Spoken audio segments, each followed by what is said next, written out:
kita masuk ke ayat yang ke-6. Sekarang kita akan belajar tentang logika berpikir. Ya. Pelan-pelan. Jadi kalau kita ngaji tafsir dengan benar, itu pasti cerdas. Ya, dan cara berpikirnya itu jadi runtut, terukur. Bapak Ibu sekalian, saya ingin gambarkan begini dulu. Saya ingin kasih contoh sebentar ya.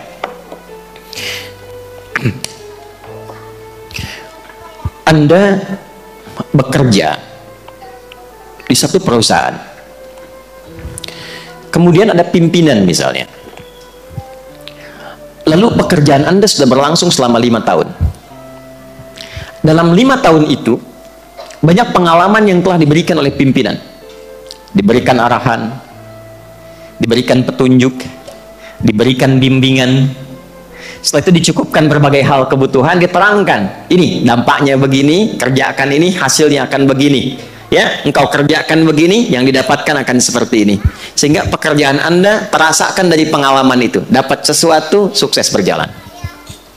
Kemudian pada tahun yang ke-6, masuk awal tahun yang ke-6, mulai ada arahan pimpinan yang Anda debat misalnya. Ya, ketika mengarahkan kerjakan seperti ini ya, lalu Anda mengatakan, wah itu nggak bagus demikian. Ya, boleh jadi nanti akan begini-begini, itu nggak benar. Apalagi misalnya Anda menyangkalnya tanpa argumentasi. Saya nggak mau begitulah, ya. Saya nggak mau saja misalnya. Maka pimpinan mengatakan, bukankah 5 tahun yang lalu, yang ke belakang itu, kan sudah kamu rasakan kalau kamu begini, nanti akan seperti ini. Bukankah aku sudah berikan bimbingan kepadamu dan kamu rasakan? Bukankah sudah aku berikan nasihat kepadamu dan kamu mengetahuinya? Bukankah ketika kipas angin dinyalakan bunyinya mulai terdengar?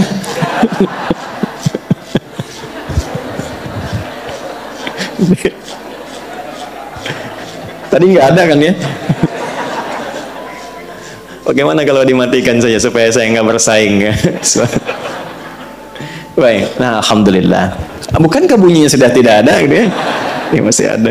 Nah, jadi pimpinan ini ingin menerangkan semua kontribusi yang telah dirasakan oleh bawahannya. Ya. Telah dirasakan oleh orang yang mengikutinya selama ini dan dijelaskan, dan itu terasa. Memang sudah dirasakan, dinikmati, dijalani dan sebagainya. Kira-kira kalau ada orang berargumentasi dengan Anda dan menampilkan segala yang telah kita rasakan manfaatnya, hasilnya, masih bisa menolak nggak argumentasinya? Masih bisa menyoal nggak? Ya?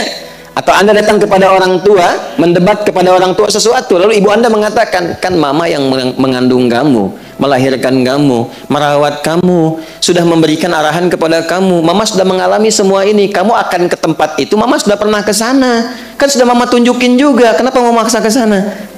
Kalau sudah dirasakan, diberikan penjelasan dengan nyata dan kita rasakan sendiri, apakah masih mungkin kita menyoal? Oke, sekarang dengan cara yang sama, dengan argumentasi yang sama, dengan logika dan cara berpikir yang sama, ada orang-orang yang menyoal Al-Quran. Al-Quran itu firman siapa? Oke, satu, premisnya satu, Al-Quran firman Allah. Oke, Allah itu Tuhan bukan? Maha kuasa tidak? Maha segalanya tidak? Baik, semua yang bersumber dari Allah benar tidak? Yakin? Baik, sekarang Allah tampilkan, aku beri contoh, kata Allah. Siapa yang membentangkan bumi? Siapa yang menciptakan bumi? Membentangkan di dalamnya semua yang ada di bumi sehingga nyaman untuk dijalani aktivitas di dalamnya. Siapa? Siapa yang menurunkan hujan? Siapa yang menumbuhkan tumbuhan? Kalau Anda yakin semua itu dari Allah, lantas kenapa Anda menyoal firman Allah? Maka dari itu, ketika ada orang-orang yang menyoal firman Allah dan disebutkan di ayat 1 sampai dengan 3, yang pekerjaannya cuma iseng nyoal, dan diingatkan di ayat yang keempat dan kelima, tidak mampu juga untuk meredam apa yang mereka lakukan, maka disentuh bagian terakhir. Yang pertama kan sudah bagian tertinggi di hatinya, ya kan?